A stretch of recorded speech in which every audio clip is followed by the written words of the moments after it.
We will never be this young again. Never. We can be stronger, wiser, kinder, better. Yeah, we get better. How? Pain, change. And change hurts. It also feels good too.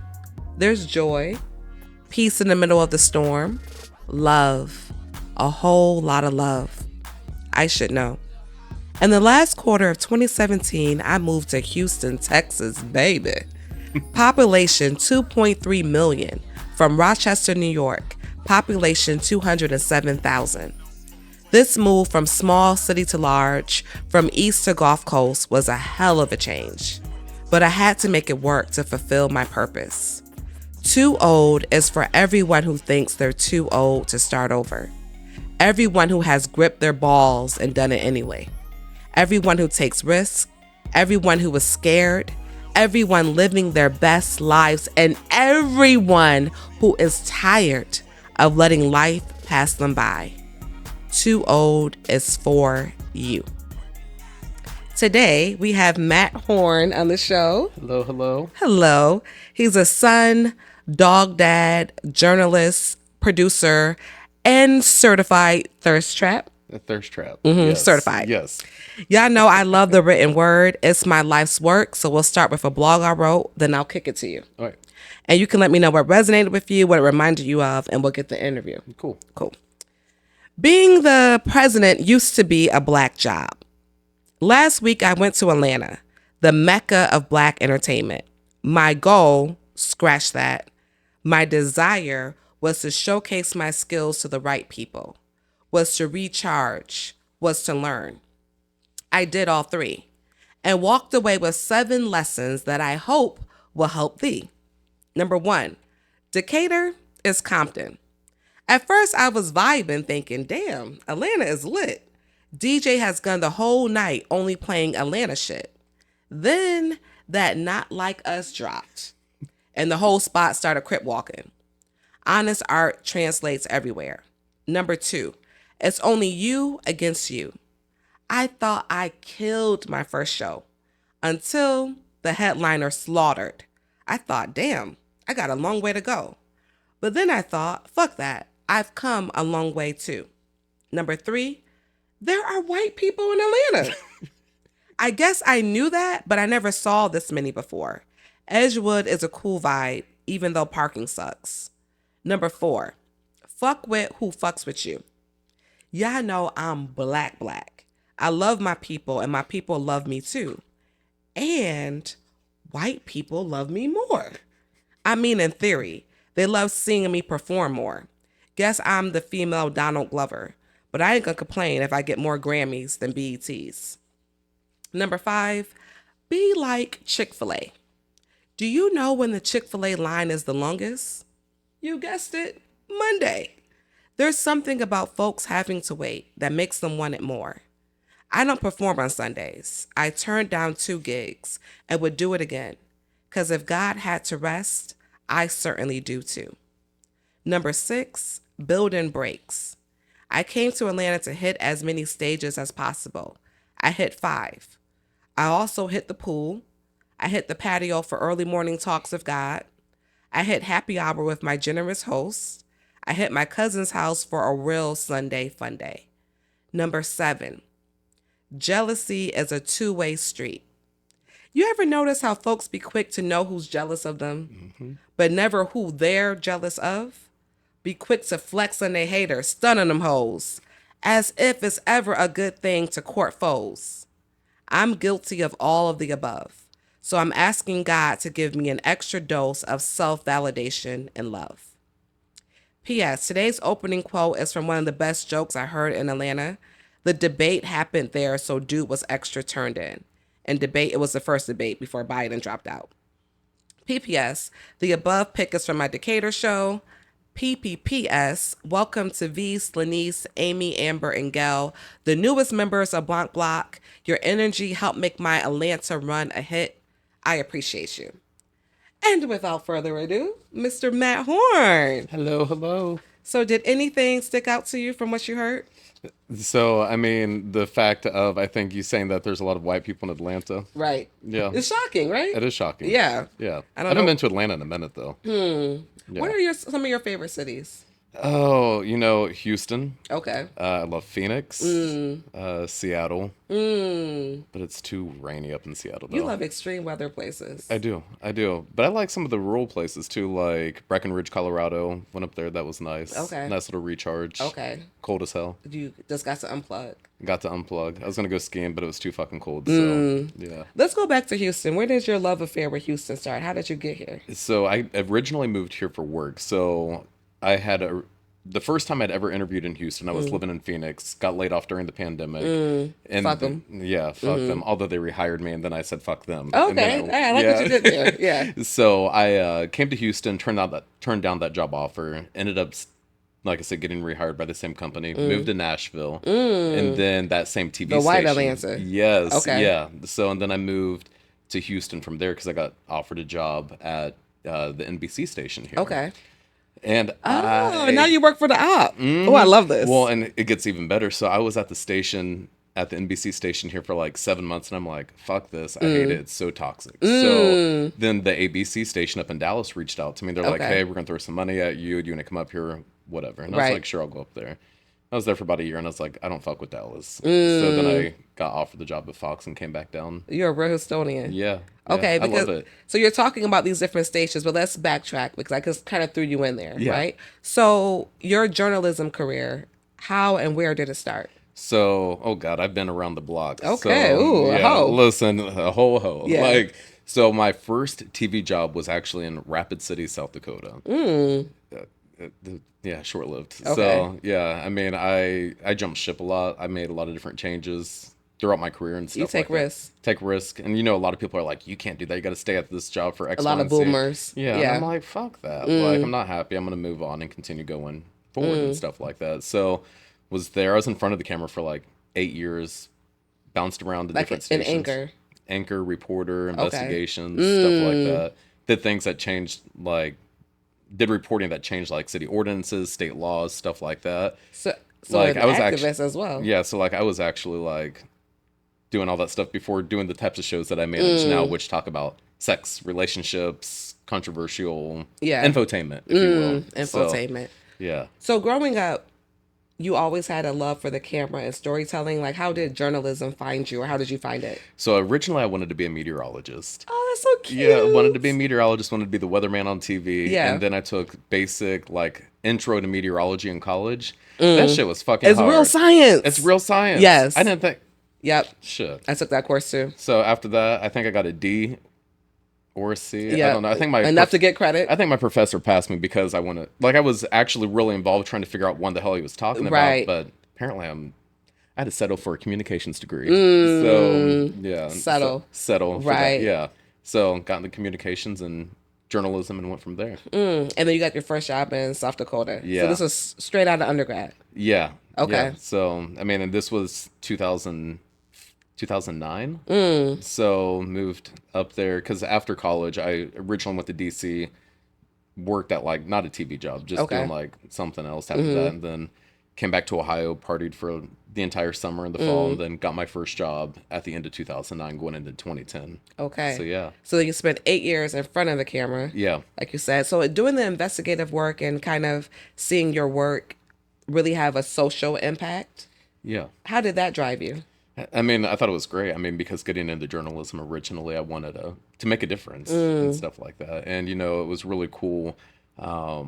Like, the one that sticks with me the most was when I was in Phoenix, we did this report about how officers were not administering Narcan to people who would overdose on fentanyl. And Even though they had it. yeah, and it was, so at the time, Arizona was, the governor was a Republican at the time. Okay. And one of the few things that I actually liked that he wanted was all first responders to carry Narcan because Okay. fentanyl deaths were increasing left and right. And the city of Phoenix, their police department and their fire department at the time, they were always having who has the biggest stick contest. And the police department didn't want to get involved. They were like, nope, that's fire department's job. They'll do this.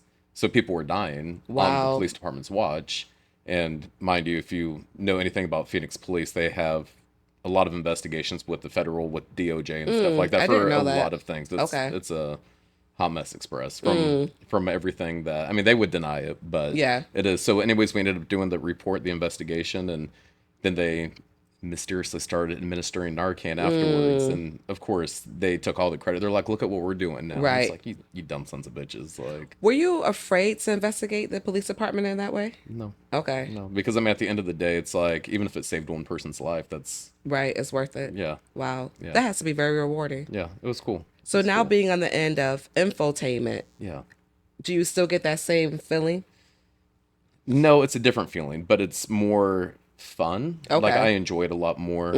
Also, I mean, let's be real. I mean, anybody who knows the with technology and everything advancing at the way it is, I mean, television's not the same that it was. I mean, even pre-pandemic, like it's changed so quickly. And I mean, it's kind of scary at the same time because a Right. lot of people will now look at Instagram or social media and be like, "Oh, here's the news," and it's like Right. they don't have the same standards that a television Right. station, Or newspapers, right, stuff exactly. like Because that. printed news, I believe, is like the pinnacle. Yeah. Right. And now it's getting more distilled to whatever this is. Oh, for sure. Well, Yeah. and it's like people wonder why, like, this is my opinion, but I think that's the reason why our society is so polarized when it comes to so many things, because it's like you have people who are in their algorithm on social media, so it's like they're seeing what they want to see. So if somebody is pro Harris or pro Trump or pro this, pro that, or anti that, then that's all they're gonna see, and then Right. that continues to feed things. Like Right. I've even seen it with like family members and stuff. Like with like I don't talk to my dad at all. Like I'm open about that. Like because so I was raised in a very conservative area and stuff, but it was more of like Bush conservative. Okay. Like Which is just a mount. We would love to go back to the Bush conservative exactly. days. I'm like Never thought you would say that. that seems liberal compared to what we Right. see now. Yeah. And but when Trump came on the scene, like my dad went down the Trump train and turned into a batshit crazy anti anything that is deemed liberal. Right. So like I remember when I came out to him when I was in college, he was like, "I'm happy for you." He's like, "Are you happy?" and all that stuff. And then during the pandemic time and stuff like that, he was posting things like anti-gay, anti-LGBT, and like I mean that was just kind of like scratching the surface. And Right. I remember one day my cousin had reached out to me and she's like, "Did you see the shit your dad's posting?" And I was like, "No." And then I looked and reached out to him. I was like, "Listen, like I love you, but you're not in my life anymore. Like I don't give a shit who you are. Like these are things I do not tolerate." Yeah. So I had to love myself because if I didn't, then who else is going to? Right. Yeah. So, I hope you guys reconcile. you I know, hope he comes to a senses. yeah, I think right now, like it's funny because I'll like still stalk and I'll like I still talk to like other family members and stuff like Yeah. that, and they're like he's still the same. I'm like, well, I don't have the place for that. Like, and he's old enough now; he's gonna be stuck in his ways. Right. And I have a great stepfather though, so he fills that void. Yeah. That's love. Yeah. So you mentioned off camera some of the shows that you currently produce. Yeah. Go ahead and pop your collar real I'm gonna quick. go ahead and see. So we have the Nightcap, the Isaiah Factor Uncensored, Fox Soul Face Off, and then Chatting with Chelsea. So the Chatting with Chelsea is our newest show. Right, your new baby. New baby. Yeah. All of our shows finished first ever our last ratings period. So number one. So it What was do you amazing. attribute that to? Hard work. So my team, I always tell them to achieve the gold standard. And by that, it's just be the best. Like I want people internally at the station or across the street to say, hey, what are they doing? Like, and I tell my team all the time, I said, we have the opportunity to color outside of the lines. Like try different things, push the envelope. If it doesn't work the first time, then that's fine. Right. How can we make it different next time? But I think one of the things going back to just an evolving landscape when it comes to television and media and stuff like that, you have to be different. You have to stand out. You can't be what you saw in the 90s or early 2000s. Right. And you have to think differently. And what's going to get somebody's attention, what's going to hook them and keep them entertained. Have you always been so comfortable with risk and mistakes or the possibility of mistakes? Yeah. For Okay. the most part, I feel like I think for me, like growing up, I think it started actually pretty young. Like I said, I grew up in a rural area outside of Columbus, Ohio. And it was either you joined the military, you got a job at one of the manufacturing companies that are in the area, or you get into farming. I mean, that's what it was. Yeah. And I didn't want that life for me. Like I wanted something that was going to be different, and I knew I felt different already. Like Being gay. yeah, being Okay. gay and stuff like that. And I'm just like, I want to do something that where I have a chance to spread my wings and And get out of here. get out of here. Right. So I did, and I still have, like, I have people who I know from high school who, if I saw them or talked to them on social media, it'd be cool. Like, I don't have any bad blood with them or Right. anything, but it's very much a, oh, you actually left. You actually did something. You actually made something of yourself. And I'm like, thanks. And I see some of those people, and I'm like, you're still living in the same area, 5 miles away from where you grew up, which is fine Right. If that's what you if want. that's what you want. Right. Like my younger sister, love her to death, but like she's still back home and stuff like that. And but she's doing great for her. It's just different than what I wanted for Right. myself. That's Yeah. fair. As you get older, do you find your relationship with risk changing at all? I feel like as I'm getting older, I want a little bit more stability. Okay. Yeah, because I moving around a lot. It was fun, and I got to see a lot of different people from Lots of adventures. lots of adventures, different parts of the country, and I love that. And I think when I moved back down to Houston, that made me realize that I want this to be home. Like this is where I want to put down my roots and Okay. really just be here. Like I know a lot of people from all over the country who I've known at one part of my life or another who now live in Houston as well. Right. So it's almost like a reunion of sorts, if you Okay. will. Like one of the people who I work with at the station, we went to college together. I've known him since I was 17 years old. One of my That's crazy. yeah, we actually And where did did you go for undergrad? Bowling Green State University up in Okay. Ohio. Got Yeah. you. That Yes. both came a long way. Yeah, he's the main anchor at the station now. And it's funny because my first day was the day they announced that he was coming to the station. So I sent him a text message. I'm like, "What the hell? You didn't tell me about this?" He goes, I wasn't allowed to say anything Right. yet." So Ohio boys running shit. listen, well, he's from Jersey originally. Okay. Or I think he's actually from we the won't count him islands. then. Yeah, Okay. yeah, Yeah, yeah. but and then one of my other friends, we went to college together our freshman year, and she lives up in Humble now. So it's like, it's so crazy to see how our paths have all crossed and how things have changed over 20 plus years. And how they've landed in Houston. Yeah, What does Houston mean to you? home, safety. I think the thing I like about Houston is it's so diverse, and I love that because it's Yeah. like come as you are, and you're welcome. Like, and I feel like that people are friendly here, but they'll whoop your ass fast at the same time if you cross Right. some lines. Yeah, So, yeah. like, And you it's- know that up top, so. Oh yeah, Yeah. Trust me, that's the reason why I keep my mouth shut sometimes. I'm not getting my ass beat today. My face You is feel too like pretty for fighting? that. I know that's Like- right. Might have to get back a camera again. Exactly, Right. exactly. But no, I love Houston though. I love it. I feel like you have to hustle to survive here, and I don't mean that as a bad way though, Yeah. because it's like, it's just that spirit of moving forward and being from the Rust Belt area. You had to do something similar to move forward as well. Right. Yeah.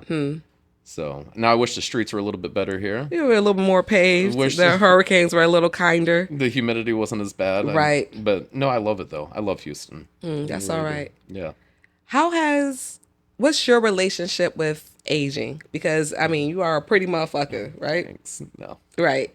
So as your body and your life is changing, what has that been like? Or is it changing? So yeah, I mean, not to sound cocky, but I feel like I've looking better as I've gotten older. Okay. That helps. Yeah, Yeah. like I look back at pictures from 10, 15 years ago and I'm like, damn, what were you doing? type of Right. thing. Yeah, now you So, got style. Now you know you. yeah. Yeah. And I just feel like this is who I am. Like before I felt like it was maybe putting on a facade of what I was supposed to be. And I'm like, take it or leave it. I don't give a shit. Right. It's too exhausting to try to please other people. Right. So that, and then I feel like I just know myself better too. But yeah, no, I mean, aging is some of the wrinkles on my face that are starting to pop up are a little bit scary, but Yeah. like from a more of an internal and stuff like that, like it feels great.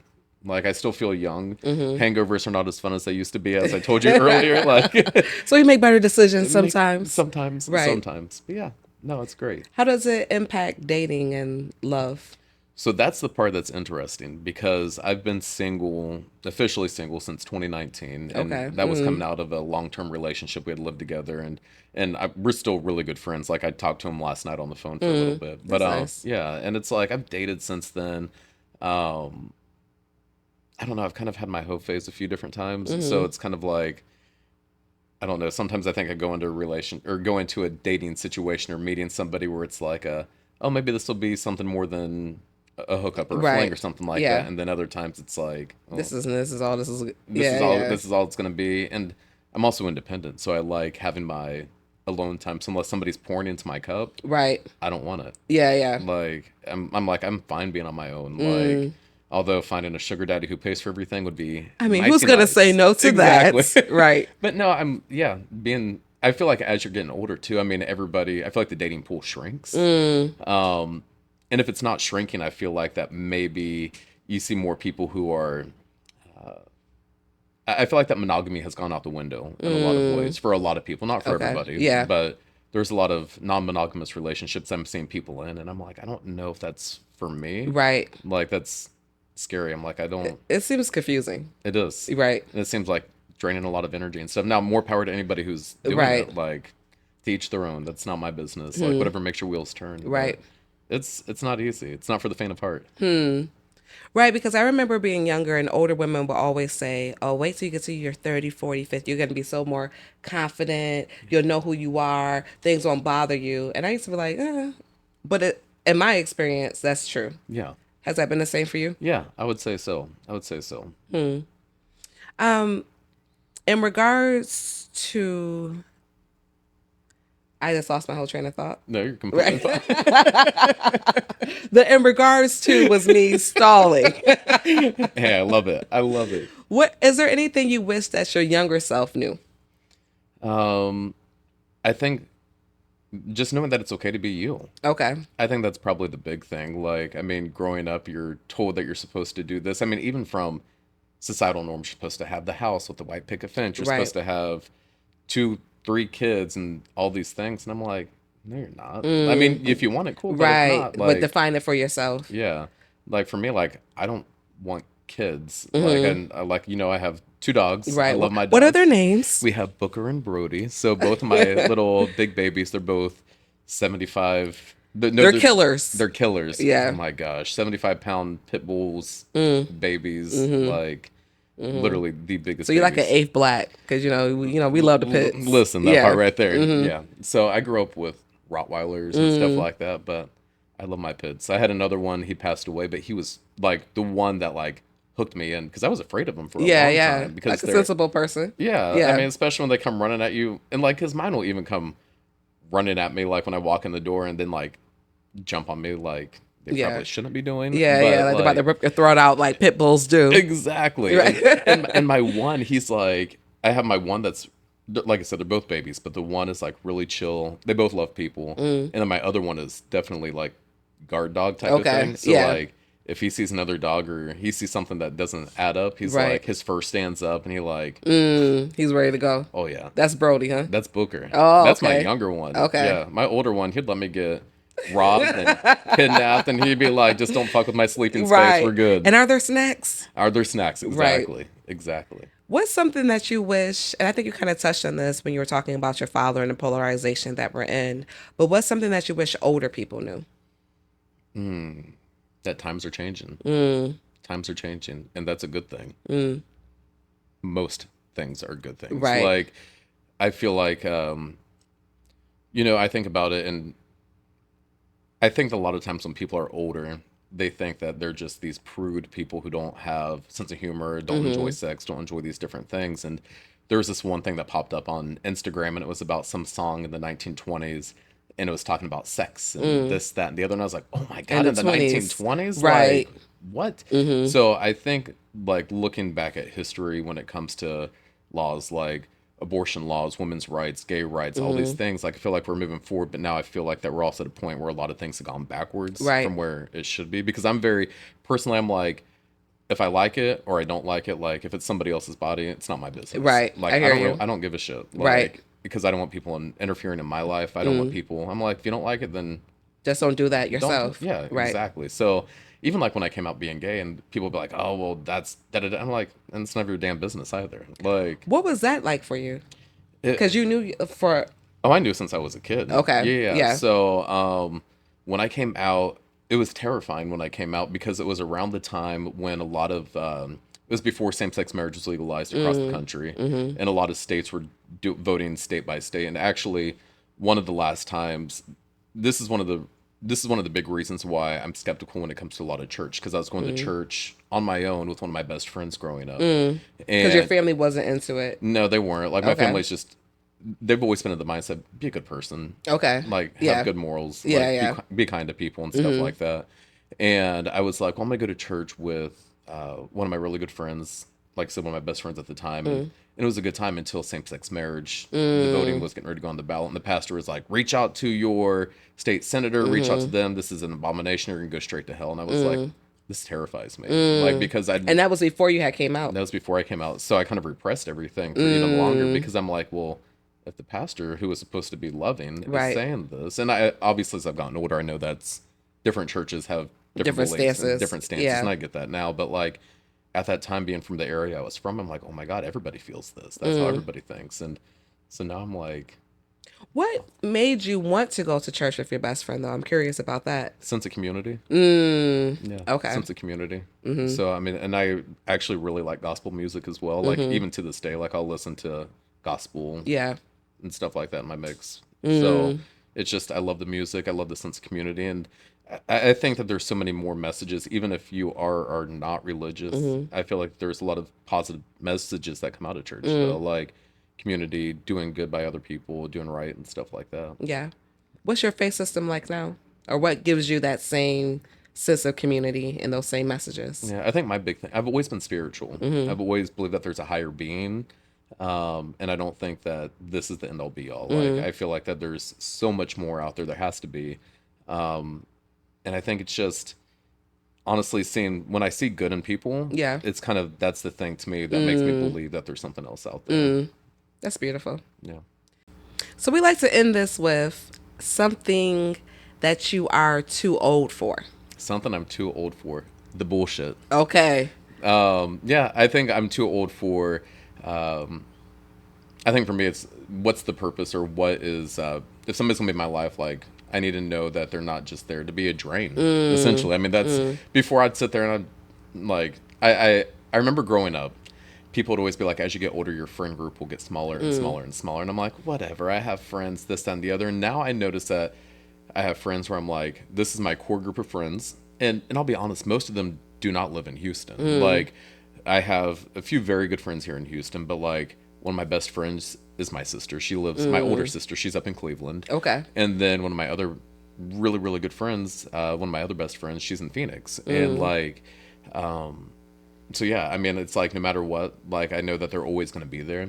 And then I have a lot of acquaintances though. Right. And other people who I'm like, oh, you're my friend who I'm going to go out and get fucked up with on the weekends. Right. Or what have you. And knowing that distinction, Oh yeah. that definitely comes with age. Oh, 100%. What's something you're not too old for? The bullshit. No. No, I'm just kidding. The fun shit. The fun shit. Yeah. Taking risks, trying different things, taking chances, doing something new and different. I think that's always the big thing. I feel like that sometimes as people get older, they're like, oh, I can't do that anymore because I'm over whatever age. One of the other things I still really enjoy doing, which sometimes my body tells me I'm too old for, is doing a lot of like rec league sports. So like I do flag football, kickball, dodgeball, softball. Come on now. All those different things. But Right. I'm gonna tell you this much: my recovery time, like a hangover, it takes a lot longer to get over. I'm telling you, Dr. Bonner's is my best friend. You gotta have that Epsom salt on deck. I have to treat myself, like before dance gigs, I have to soak in the Epsom salt before. It's actually smart. I didn't even think about Yeah, that. yeah. Don't sleep. Like flag football, like right now, because we're in flag football season right now, and the last 2 games, it's like 2 days after the fact. I'm like laying in bed, like, oh my God, I'm so sore. But like, it's worth it. it's worth it. Yeah, you gotta incorporate those ice plunges too. Yeah. I mean, you're a whole athlete. Listen, I'm gonna tell you this much. I don't know if I had the balls to do that. I mean, it will shrink your ball. Well, Yeah, it will shrink the balls. So Right. I'm like, Okay. Beautiful. So I'll deal with the pain. Right. Plug your stuff. Where can we find you? What do you want people to do? So you can find me on Instagram. It's the Matterhorn. That's my main one I use. Okay. So And they should tune into Fox 26. Fox 26, Fox Local. You can download the Fox Local app. Click on Houston and find our shows there. It's amazing. Thank you for everything you've done for Houston. Absolutely. Thank you. It's incredible seeing your team at the nightcap and just in the station in general, because it really feels like y'all really like each other. Yeah. Oh, for sure. That's the one. I'm gonna say this much. Okay, so when I was moving back down to Houston and I told a couple of my friends I was going to work for Fox, they were Yeah. like, "You're going to work for who?" Because you think, Yeah, because you think of right. Fox News Channel Yeah, and yeah. stuff, which is a different entity, all owned by the same company. I'm gonna say this much: Fox Corporation in general is actually a really, really good company, but the station itself here, like I got here, and our GM, phenomenal. Right. Like he's That's probably Dart. that's Dart. Got Yeah. you. And I remember talking to him one time. I said, I was like, you walk the walk instead of just feeding you lip service when Yeah. it comes to things, and I love it. Like it challenges us in a good way. And again, going back to don't be afraid to color outside of the lines, have fun with things, and make the best out of it. It's a blessing when people are who they present to be. Yeah. Yeah. Oh, absolutely. Yeah, because it's also rare. Yeah. Well, Yeah. like when I went up to Dallas, they're like, "Oh, we're diverse. We have," and then they're like, "Oh, look, we have diversity in our newsroom." Da da da da da. But all of the upper management were all white. Still, and I'm like, well, that still kind of defeats the purpose. Right. Whereas here, it's like our management team is diverse, very diverse. Like our newsroom diverse. Like, and it's great because it's like everybody actually has a voice and can actually say things, do things, and make a difference. And this, ladies and gentlemen, is why they're number one. Okay. Number Diversity is in everybody's best interest. That part right there. We love y'all. Thank y'all for tuning in. God bless.